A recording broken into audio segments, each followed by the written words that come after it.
સોમાબાઈ અને ગંગાબેન વિદાય લેતા હતા. રૂપલીની આંખ ભીની હતી. રૂપલીને સાસરે આવ્યા એને ઘણો સમય થઈ ગયો હતો એટલે વિદાય વસમી લાગતી નહતી, પરંતુ માવતર એ માવતર હોય છે. ગમે ત્યારે દીકરીથી દૂર જાય ત્યારે થોડું ઓછું તો આવે જ છે. ગંગાબેનની આંખો પણ ભીની હતી. જતી વખતે ગંગાબેન એટલું જ બોલ્યા, દીકરી તારું ધ્યાન રાખજે, બાકી તો મારા કરતા પણ હવાયું ધ્યાન રાખે એવા તારા આ હાહુ છે. બોલતા બોલતા એણે સવિતાબેન તરફ ઈશારો કર્યો. સવિતાબેન આ સાંભળી ફૂલાઈ ગયા હતા. આટલું બોલી ગંગાબેને વિદાય લીધી હતી. સવિતાબેન ગામના પાદર સુધી એની સાથે ચાલતા વળાવા ગયા હતા. હરદાસભાઈ, સવિતાબેન અને રૂપલીએ બંનેને રોકાવવાનું ઘણું કહ્યું હતું, પરંતુ આમ કહીને રોકાયા નહીં. આપને રૂપલીનો ખોરો ભરવાનું નક્કી કર્યું, પછી રોકાવું પાલવે તેમ નથી, કેમ કે અખાત્રીજને જાજુ સેટું નથી. એમની વાત પણ સાચી હતી.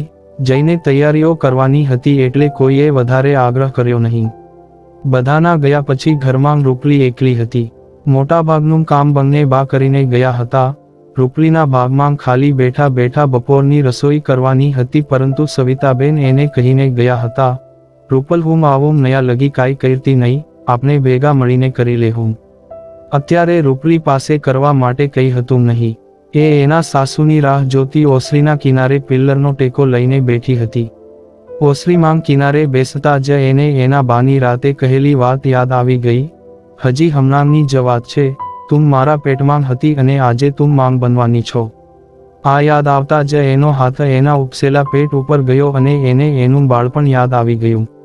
કેવું મજાનું બાળપણ હતું. એ કેવી લાડલી હતી. પાણી માંગતી તો દૂધ હાજર થઈ જતું. પહેલા વરસાદ પછી જ્યારે વાવણી કરવા ખેતરે જતા ત્યારે વરસાદથી પોચી થયેલી જમીનમાં એ પાપા પગલી કરી એના પગલાં એના બાપુને બતાવતી, ત્યારે એના બાપુ ખુશીથી એને ઊંચકી લેતા. આ બનાવ યાદ આવતા જ એની આંખ છલકાઈ ગઈ. એનો હાથ હજુ પેટ ઉપર જ હતો. રૂપલીને અચાનક પેટમાં હરકત થઈ એવું લાગ્યું. આ એનો પહેલો અનુભવ હતો. એ રોમાંચિત થઈ ગઈ. એના મોંમાંથી અચાનક બોલાઈ ગયું, મારી ગોપી. આજે એની ગોપીએ હરકત કરી હતી. ગોપીએ હરકત કરતા એ રોમાંચિત હતી ત્યાં એને એનો પતિ ચીમન યાદ આવી ગયો. આજે એ હોત તો એનો હાથ અહીંયા મૂકી એને પણ અનુભવ કરાવત. એનો પતિ યાદ આવતા એની નફરત પણ યાદ આવી ગઈ. રૂપલીનો બધો રોમાંચ ઉતરી ગયો અને એની બંને આંખો વહેવા લાગી.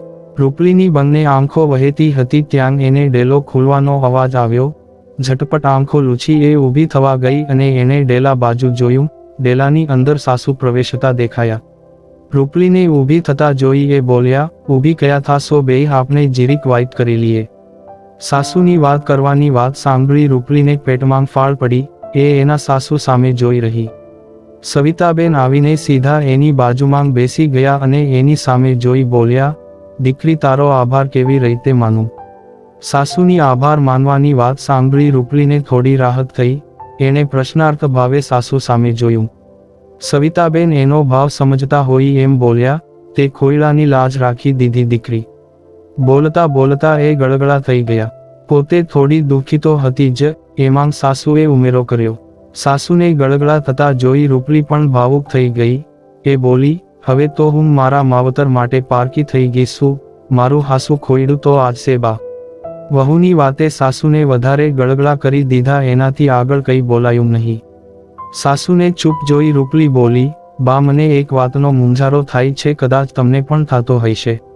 વહુની વાત સાંભળી સવિતાબેને પોતાનું દુઃખ છુપાવવા ઢાળેલી નજર રૂપલી તરફ કરી અને દુઃખને ખંખેરતા હોય એમ ગળું ખંખેરીને બોલ્યા, કઈ વાતનો તને મૂંઝારો થાય છે.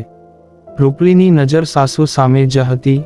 સવિતાબેને બોલવાનું પૂરું કર્યું કે તરત રૂપલી બોલી, એ નહીં આવે તો.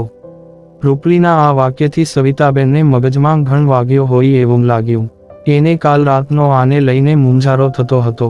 રૂપલીની વાત સાંભળી એ ઠંડા અવાજે બોલ્યા, મને પણ આ જ વાતનો અજંપો છે. સાસુ વહુ બંનેની માનસિક સ્થિતિ સરખી હતી. બંનેને એક જ વાત કોરી ખાતી હતી. સાસુની હાલત એના જેવી જ છે એ જાણી રૂપલીના દુઃખમાં વધારો થયો.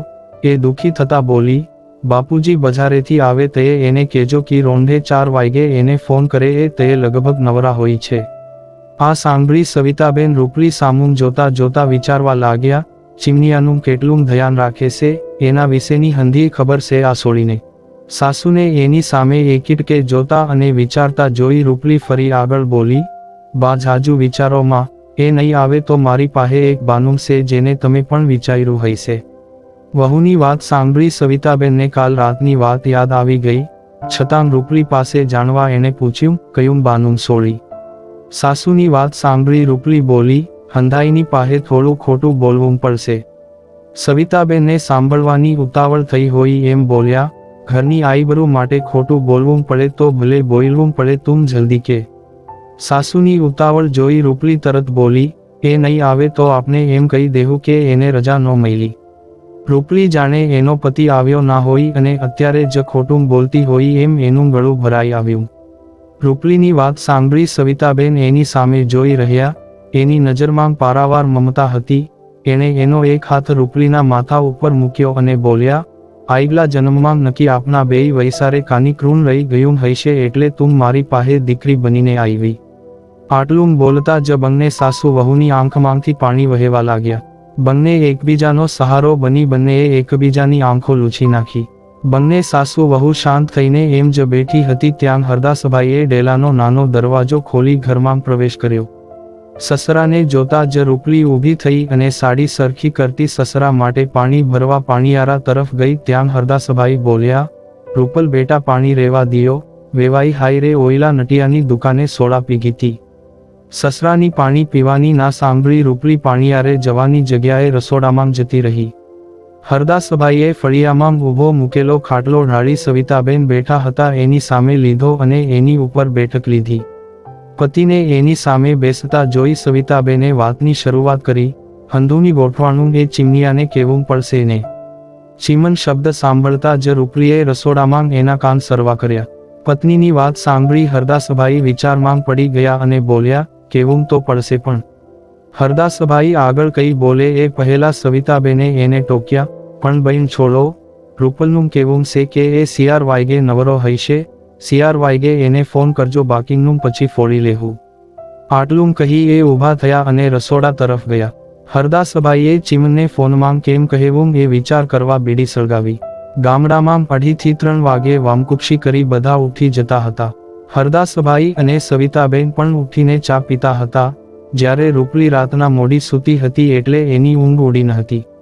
સવિતાબેને પણ એના આરામમાં ખલેલ ના પહોંચે એની તકેદારી રાખી હતી. ચા પીતા પીતા સવિતાબેને એના પતિને યાદ અપાવ્યું, ખબર છે ને, ગગાને ફોન કરવાનો છે, પાસા બજારે ધોઈડા ના જાતા. પત્નીની ટકોરથી હરદાસભાઈને હસવું આવી ગયું, એના હાથમાં રહેલી અડારીમાંથી ચા ઢોળાતો રહી ગયો. પતિને હસતા જોઈ સવિતાબેન પહેલા ગિન્નાયા અને પછી એ પણ હસવા લાગ્યા. હસતા હસતા બોલ્યા, ગાંડાની જેમ દાંત હું કાઢો છો, મેં કયા ખોટું કીધું? તમારી આદત છે, ચા કાંઈ પીધો નથી ને નવરી બાજાઈરું હાય રે નટિયાની દુકાને ગંજીપો લઈ બેઠા નથી. પત્નીની વાત સાંભળી પતિ બોલ્યા, તમે કહો તો આજે આખો દી તમારી સામે બેઠો રહીશ. પતિ પત્નીની આ મીઠી વાતોમાં ભરપૂર પ્રેમ છુપાયો હતો, જે મોંઘી સોદાગો અને ગુલાબના ફૂલને પણ શરમાવે એવો હતો. પતિ પત્ની વચ્ચે મીઠો વાર્તાલાપ ચાલતો હતો ત્યાં રૂપલી પણ ઉઠી ગઈ હતી. સવિતાબેને રૂપલી માટે ચા બનાવીને રાખી હતી, ફક્ત એને ગરમ કરવાની બાકી હતી. રૂપલી જેવી ઉઠી એવી મોઢું ધોઈ સાસુ સસરા બેઠા હતા એ કમરામાં આવી. સસરાને જોઈ એ કંઈ બોલી નહીં પરંતુ બંનેની એનથી રકાબી અને કીટલી લઈ રસોડામાં આવી. સવિતાબેન પણ ઊભા થઈ રસોડામાં આવ્યા. રૂપલીએ ચૂલા ઉપર ચા ગરમ કરવા મૂકી. પાછળથી સવિતાબેન આવીને બોલ્યા, રૂપલ તું ચા પીલે પછી ચીમનાને ફોન કરવો છે. સાસુનો અવાજ સાંભળી રૂપલીએ મોઢું પાછળ કરી સાસુ સામે જોયું. સાસુનો ચહેરો થોડો ગંભીર હતો. રૂપલીને એની તરફ જોતા જોઈ સવિતાબેન બોલ્યા, કાળજામાં મૂંઝારો તો થાય છે પણ પરિસ્થિતિનો સામનો તો કરવો પડશે. સાસુની વાત સાંભળી રૂપલી ગંભીર થતા બોલી, હા બા મને પણ એવું જ થાય છે. આટલું બોલી એણે કીટલી ગરમ થઈ કે નહીં એ જોવા હાથ અડાડ્યો, એને ડામ જેવું લાગ્યું. ગરમ કીટલીને ચૂલા ઉપરથી ઉતારતા એ બોલી, બા એ જે કહે એ શાંતિથી સાંભળી લેજો, હામે મગજમારી કરીને જીવ નો કકડાવતા.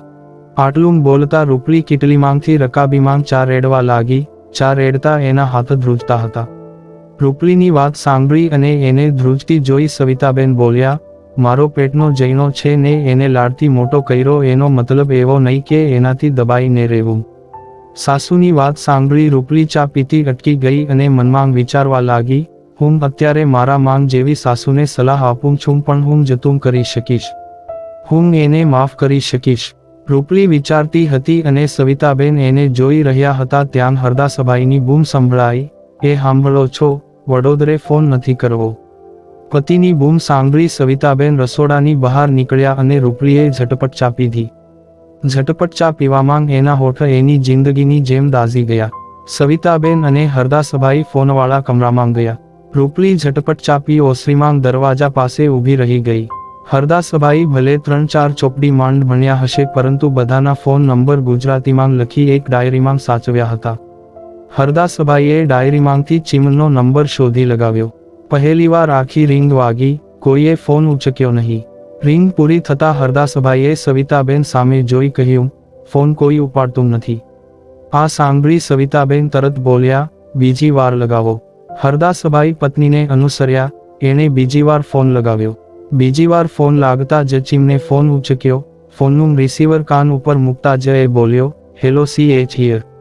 દીકરાને અંગ્રેજીમાં બોલતો જોઈ અને દીકરાનો અવાજ સાંભળી હરદાસભાઈ ફૂલાઈ ગયા, સાથે થોડા ભાવુક પણ થઈ ગયા. દીકરાને અંગ્રેજીમાં ફાડતો જોઈ એ ચોખ્ખી દેશીમાં બોલ્યા, તારો બાપુજી બોલું છું, જય શ્રી કૃષ્ણ. પિતાજીનો અવાજ સાંભળી ચીમન ભોંઠો પડ્યો. ચીમને એમ કે બહારથી કોઈ પાર્ટીવાળાનો ફોન હશે. ચીમને જવાબ આપ્યો, હું મજામાં છું, તમે? 80 અને 90ના દશકામાં એંગ્રી યંગમેનના ફિલ્મોની બોલબાલા હતી અને એમાં જુવાનિયાઓને ભગવાનમાં શ્રદ્ધા રાખતા બતાવવામાં આવતા નહોતા, એટલે ચીમને સામે જય શ્રી કૃષ્ણ બોલવામાં શરમ આવી. દીકરાનો અવાજ સાંભળી હરદાસભાઈ બોલ્યા, દીકરા તને ટાઈમ છે તો એક ખાસ વાત કેવી છે. ચીમન દેવયાની સાથે રહીને થોડા દાવપેચ શીખી ગયો હતો અને એ હવે સંપૂર્ણ રીતે દેવયાનીના પ્રભાવમાં હતો. ખાસ વાત કેવી છે? એ સાંભળી ચીમન મનમાં વિચારી બોલ્યો, હું અત્યારે મીટિંગમાં છું, જો ખાસ વાત હોય તો આપણે સાંજે વાત કરીએ તો. હું સાંજે તમને ફોન કરીશ. ચીમને મીટિંગ તો હતી નહીં, પરંતુ એને થોડું કામ હતું. દીકરાની વાત સાંભળી હરદાસભાઈ બોલ્યા, ભલે તું જેમ કે એમ, હાંજે હું ને તારી બા તારા ફોનની વાઇટ જોઉં. બાપુની વાત સાંભળતા જ ચીમને જાણે ઉતાવળ હોય એમ, ભલે કહીને ફોન કાપી નાખ્યો. હકીકતમાં ચીમને એના પિતાજી ખાસ કામ છે એ બોલ્યા પછી મનમાં વિચાર આવ્યો, એના ખાસ કામના બહાને હું મારું કામ કઢાવી લઉં તો. દેવયાની ચીમને દરરોજ કહ્યા કરતી હતી, તું એકનો એક છો, તારા ઘરની સંપત્તિ ઉપર તારો અધિકાર છે, એ અધિકાર તારા ઘરના તારાથી કેમ છીનવી શકે? એકની એક વાત તમને કોઈ વારંવાર કહે ત્યારે એની ઉપર આંધળો વિશ્વાસ આવી જતો હોય છે. ચીમનનું પણ એવું જ હતું. દેવયાનીની કાનબંભેરણીએ ચીમને ધીરે ધીરે એના બાપુ વિરુદ્ધ કરી દીધો હતો અને એ તેઓની પાસેથી કેવી રીતે લાભ લેવો એવું વિચારતો થઈ ગયો હતો.